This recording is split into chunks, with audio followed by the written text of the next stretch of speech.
Welcome to Laser Reviews. I recently made a video about the Crocodile Dundee franchise, but it got very spoiler heavy. Not that it's a franchise that really can't be spoiled that much, but anyway, I just decided that I wanted to do this more brief review of the franchise, of the three films in the Crocodile Dundee franchise. So, well, here we go. The first Crocodile Dundee film came out in 1986, and I suspect that if you haven't seen this film, you have probably heard of it, or if you haven't heard of it, you've probably seen all the references in so much media that came after it, because this movie is the biggest hit that has ever come out of Australia, at least if you look at the box office.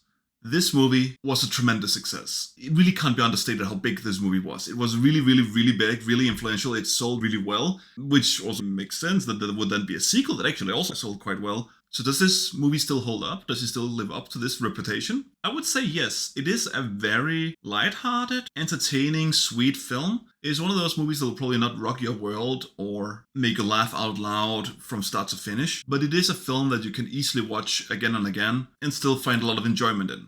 It is a fish out of water situation meets a romantic comedy.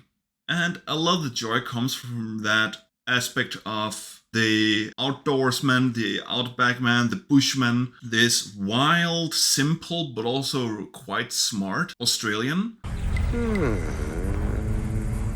who's been living a rough life, who doesn't even know what age he is, because living in Northern Australia or living among Aboriginals, you apparently don't really need to know what age you are because age doesn't matter. That's what he says. So he doesn't even know his own age. And then he gets intertwined with this reporter, this New York reporter who wants to do a story about him. He has survived a crocodile attack. He has also rumored to hunt crocodiles, or maybe he's not hunting them. Maybe he sometimes hunts them, but not kills them. The movie never really explains these things completely, and especially when you look into the later entries, it is a bit unclear what his relationship is to animals and to crocodiles, because he is capable and eager to kill at times, but he's also shown to be protecting them. And honestly, it's not that important, because what's important is that she then makes him go with her to New York, where the world of this, in American terms, redneck of rednecks, meeting the bustling metropolis of New York. That's where a lot of the humor is in. He goes to these dive bars and talks to the locals, the African American jiving to him that he doesn't understand, the Italian Americans who are trying to drink him under the table, but they can't because he's Australian. He meets a lot of different personalities that are, in one way or another, him meeting them is entertaining or is shining light on their cultural differences. And it's usually done in a way that still holds up in an entertaining way, or in just a way that is not uncomfortable. It has some things that are dated, that do approach homophobia or transphobia, but if you can at least look past that, it is still quite enjoyable. And I would say, actually, this does take a lot of the stereotypes and turn them on their head, or at least play with stereotypes and preconceptions, such as the woman is not only a damsel in distress. She is shown in Australia to be, of course, out of her element. She's not used to the bush. But then when he gives her a weapon, a rifle, and doesn't expect her to be able to use it, she turns out to be a marksman, because she might not be a bushwoman, but she grew up in New York. She learned how to shoot because, Americans. That's the danger is in.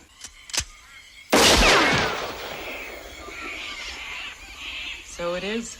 That's just one example. It also takes another one. So an Aboriginal who is wearing what I presume to be more traditional Aboriginal clothing, including body paint and whatever. And he is actually seen using modern technology at times. He speaks quite eloquently. He is educated. There are a lot of jokes where actually the Aboriginals are supposed to be men of nature, people who can just navigate by looking at the stars or by a sense of smell or whatever, but actually he's heard walking into trees and that sort of thing. A lot of people believe that they're telepathic. Oh, God, I hate the bush. So they do take a lot of these things and turn them on their head. And that's also why this movie might actually hold up better than you might expect, that it doesn't have that many uncomfortable jokes in it. And I can't say much more without going into slight spoiler territory, but it does have some conflict, of course, with the love situation that emerges between, the romance emerging between the two protagonists, and then the editor who wants to marry the reporter lady, who is a complete stuck-up snob, a terrible person, and of course there's some comeuppance. It is honestly just a very enjoyable movie, and I think you should go out and watch it.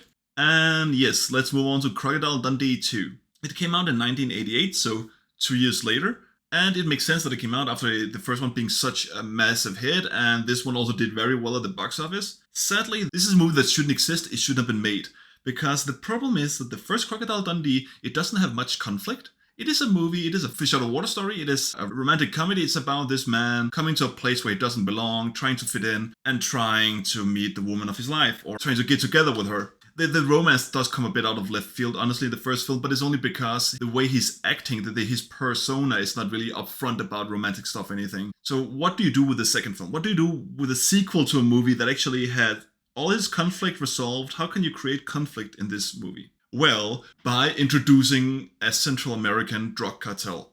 I don't know, I think it actually is such a terrible idea. It could maybe work, but the problem is the movie doesn't really understand if it wants to be a comedy or an action film, and it doesn't really become an action comedy either. It has kidnapping, it has 80s weird biker gangs and hoodlums, it has this pimp type lowlife that is also quite nice and that Dundee ends up working for. It has a lot of these weird characters and it just is very tonally different, and these bad people who are shown murdering people, they actually don't look very intimidating, these Central Americans. They do go back to Australia, I do like that part. There's much more about the outback, you get more of Crocodile Dundee's backstory, but not too much. It's not awful. I think had this not been a Crocodile Dundee movie, it would still have been feeling a bit odd.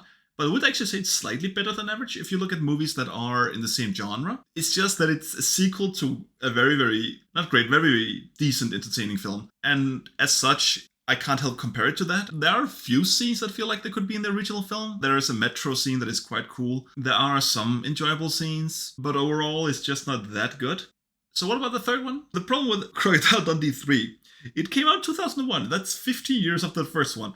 Who asked for this movie? I can understand with such a critical success that the two first movies became. Maybe not critical, but at least box office wise they were huge successes. You would want a third film, but why do it so many years later? Well, this film is universally hated. If you look at its scores online, people don't like it, and I think it's a bit unfair. Because honestly, this is much more true to concept of the original film than the second film was. This is another fish out of water situation. This time it's Crocodile Dundee, his son, and the reporter lady who now moved to Hollywood and get entangled with the B-movie industry. She is doing a story about it. Even Crocodile Dundee is also a bit fish out of water here, which I think is sad. I mean, yes, he has been away from America for, I don't know how many years it is in the film, but let's say he's been away for 13 years. So he has to get used to it, and California is, of course, also different from New York, and of course, he doesn't know how to navigate Hollywood, because that's also very different. But there are some things where it doesn't really make sense. It's like he doesn't understand America at all, and it would have been nice if they hadn't completely 180'd his character and removed some of the development he'd already gone through. Nonetheless, it has a lot of different changes and tones to it. First part of it is more about the dynamic between him and his son, and how his son kind of struggles, but not really, how he's just more cool, more laid back, more an outdoorsman, and also still quite smart than the other kids in his school, in this Hollywood school. It has some quite fine moments between him and his son, and that there's a fun scene where they try to go on a safari. There are some actually very lighthearted, very sweet, touching. Look out, folks, it's a giant, deadly anaconda!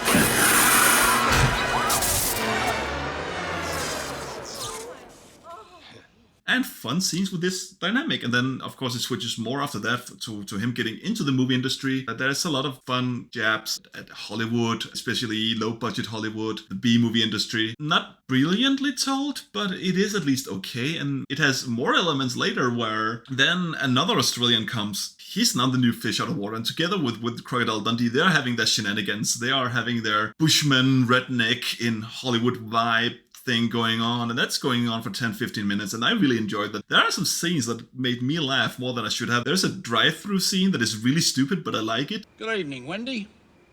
There will be 4 of us dining in the car this evening. Honestly, there's just some good dynamics, and then towards the second half of it, it does fade a bit off when it goes more into, because of course this has to be conflict, so there's crime again, bad things going on, and that's when the movie starts getting weaker. But the first half of the film is solid. I don't understand why people hate this movie this much. This is above average, both in terms of late 80s comedies, mid-late 80s comedies, and also especially in terms of movies that came out at the same time as Crocodile Dundee 3. It is no masterpiece. It is also having some issues with being a bit outdated, but honestly, this is really not a bad film. I don't understand why people give this such a bad rap. Overall, that means that wrapping up, the first film is very enjoyable. You should see it if you haven't seen it yet. It is a cultural phenomenon that might have faded out a bit. People don't reference it that much anymore. People don't talk about it that much anymore. But for its sheer cultural importance, not at least for Australia, you should maybe give it a watch. It is, you would probably not hate it. Maybe you won't like it or love it, but you probably won't hate it. It is one of those movies that's very difficult to hate. The second film, if you really love the first film, maybe, but then again, it's so different that maybe you wouldn't like it. It has some good things about it, and as I said, it's above average, but it's difficult for me to recommend movies just because they're above average, because there's still a lot of time you invest in it. So maybe don't watch it, maybe do watch it. The third film, if you do like the first one, I would actually say watch it. Maybe I'll get a lot of hate for this. Maybe I'll get hate mail for suggesting people should watch Crocodile Dundee 3. But hear me out, it's actually not bad. It has good moments. If you like the first one, you might like aspects of the third film. So, yeah, no. This has been my short-ish review of the Crocodile Dundee franchise. So, I don't know. Hope you enjoyed it. And, I don't know. Take care.